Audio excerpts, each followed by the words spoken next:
What's up, guys? And you're, what's up? said that correctly, I hope. Yes. And so you've worked on a number of these films before too, correct? Yeah, I think I've done 10 or more. And what was the biggest challenge for you in your role bringing this to life? The deadlines. It's always the deadlines. This one isn't particularly hard. I mean, outside of it just being a hard to make an animated movie, but it wasn't like more challenging. Or I find it a little bit easier to fall into this world because I have so much fun drawing the younger, more vulnerable heroes. You know,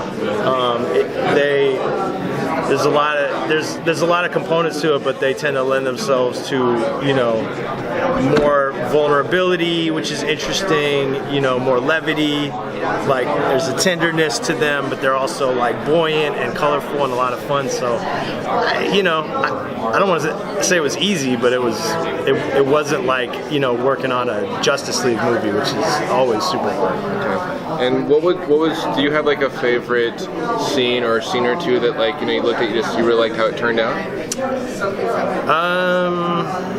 You know what I love? It's the first 5 minutes of the movie is a flashback, and it shows them as like, you know, because in the core of the movie, Dick Grayson is Nightwing, he's all grown up, but the flashback shows when he was kind of the leader of the Titans and when Starfire first appears, and that would be like, that 5 minutes would be like the Teen Titans show that I would want to make. It's like a 5-minute clip of like, that would be my ultimate version to kind of like, as just like a test run of making that show. So that for me was it. And on a similar note, was there any scene that you really had a hard time bringing to life, or just were like, man, I really don't want to do this, I can't get it right? Was there any scene like that happened? There's some stuff that's more challenging than others. Like there's a transformation that happens towards the end of the film. I don't want to spoil too much, but one of the characters absorbs the powers of the other characters and I had to create a composite. And sometimes that can be tricky to composite it but make it look cool. So, you know, every now and then you run into something that's like a less obvious, you know, path. Some of the characters you've designed for other movies are carrying over to this movie. Did you do any tweaks to any of those that maybe something was nagging you in a previous movie? Nothing that was nagging me. I've done that though in the past, like when I feel like a model doesn't work or the animators are having a hard time wrapping their heads around something, I'll streamline it and tweak it and do another like refinement pass. But in this one, you know, there are changes. Like we did 4 movies with Nightwing in the same costume, so I tweaked his costume a little bit, made some adjustments there. He cut his hair. You know, there's stuff like that where it's like they're minor cosmetic changes just to show the passage of time than any kind of like actual mechanical fix. But you know, from movie to movie I will try to refine the overall look of things if I feel like there's something that doesn't work.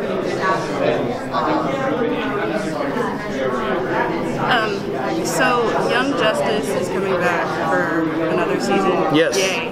So are you hopefully going to be working on that as well as, that's awesome. Yeah. Yep. And you seem to use similar character design on this movie as well as Young Justice. So did it just seem easier for you to be able to switch between the two? I mean, it's my drawing style, so it's like if you hire, you know, name your favorite comic book artist, he doesn't really change, she doesn't really change their look from book to book.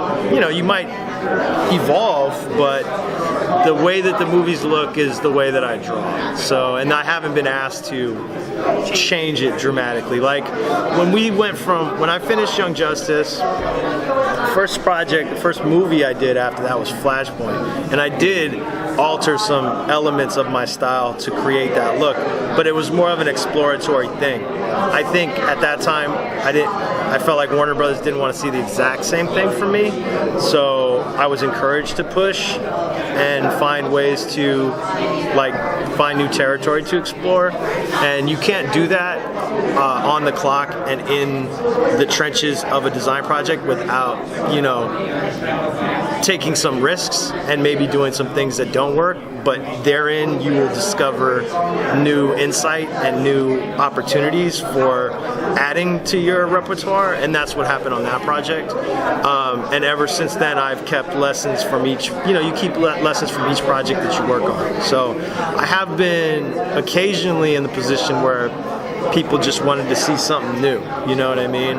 But going back to Young Justice now, there's already an established sort of look there, and you know, it's something that is intuitive for me because it's like almost like my drawing style is like my natural speaking voice, so it's not like really difficult to fall back into that vernacular. So, as you're working on the movie, do you draw like the ending first, or just like do you go in sequential order? Well, since I'm preparing the model pack, which is it's the blueprint for the animators so that they understand the mechanics and the aesthetic of the style, right? So I'm responsible for creating the look of every character in the movie, and I basically work on the primary characters with the most screen time. You have to get the most coverage on. So I spend like 80% of my time working on the main cast, you know, 80 to 90% of my time, because you want to hit every angle that you can, provide as much coverage on those characters so the animators really understand how to move them, and what sort of expressions are, you know, associated with them. And then then the last 20%, 10% of my time is like filling out the world, right? But our storyboard artists are the ones that take those characters and stage them in the scenes, move the camera, you know, break down the acting beats and all that stuff. So, you know, for me, it's not so much by scene; it's by screen time.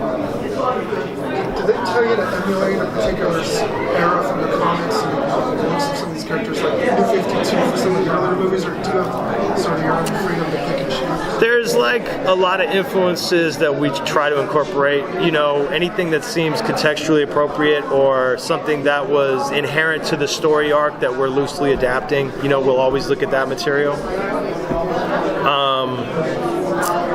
But I don't ever do a one-to-one adaptation of another artist's style, especially given that a lot of comic book artists, their drawing style doesn't translate directly to animation. Some do better than others, but for the most part, those are designed as like more illustrative styles. So, you know, it's more looking at the source material when the original comic was written, like what we can use from that will work with the story that we're trying to tell, and what concessions we need to make to adapt it for animation. You mentioned deadlines. What kind of sacrifices do you have to make? It's just depending on your time frame. You know, you might be working 10 hours, 10, 12 hours a day, 6 days a week, you know. I try to take at least one day off, but it's a lot of work, you know, and there's no limit to how much. You always run out of time before you're quite finished, you know. So there's any extra time you can manage to squeeze in there, you're sort of inclined to do so, just so that you can kind of try to see even like more fidelity with the idea and the style that you're going for, you know.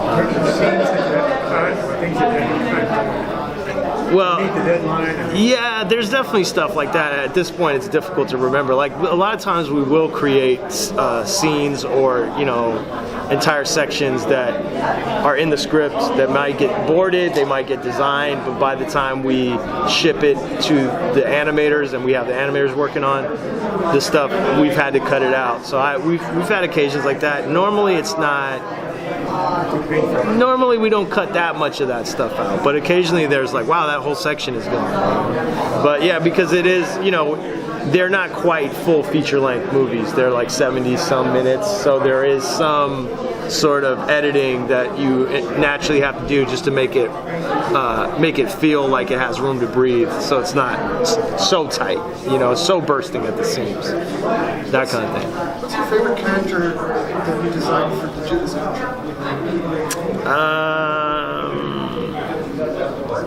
Beast Boy's a lot of fun because he's really colorful.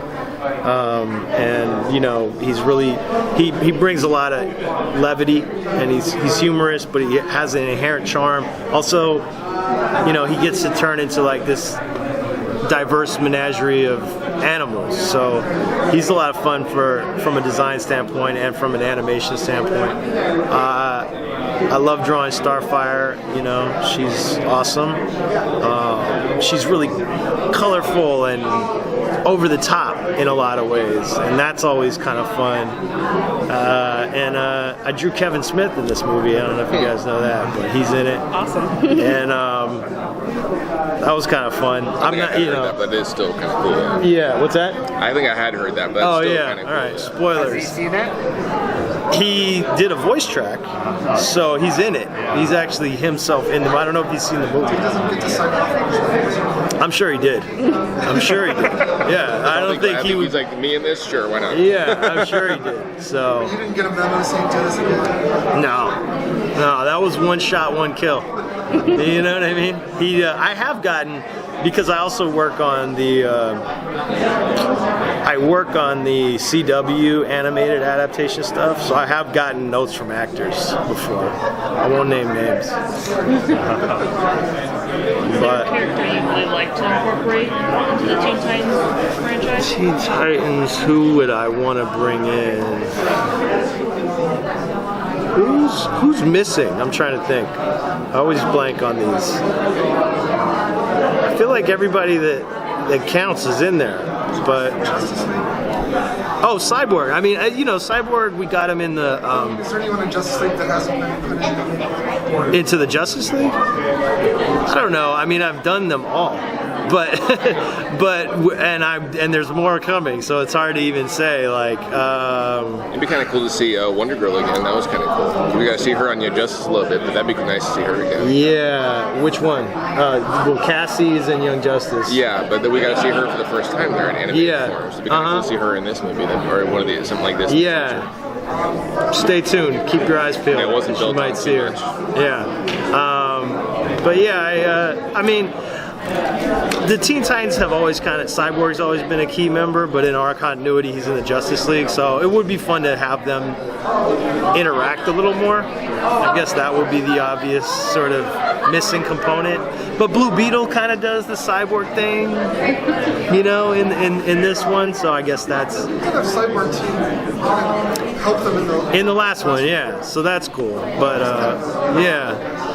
But you know, it's a case-by-case basis. I guess I don't really. I'm always so busy with whatever the next project is. I don't have time to muse too much on who, you know, what I want to bring in. flashback you mentioned, is that, did you do a more retro style because it's Maybe with the Robin design, it's a little bit more of a throwback. You know, he's got the like short green sleeves and the yellow cape. You know, a lot of times we got him in a black cape now, but he's got the yellow and then he's got the green tights. A little bit, you know, but it's not a one-to-one. It's not, you know, I didn't change the style at all. It's just costume choices. What does this mean? What do you think that means? Thank you. Say goodbye to Phil. All right, I'm done. Thank you. All right, guys. Man, thank you. All right, fellas. Thank you.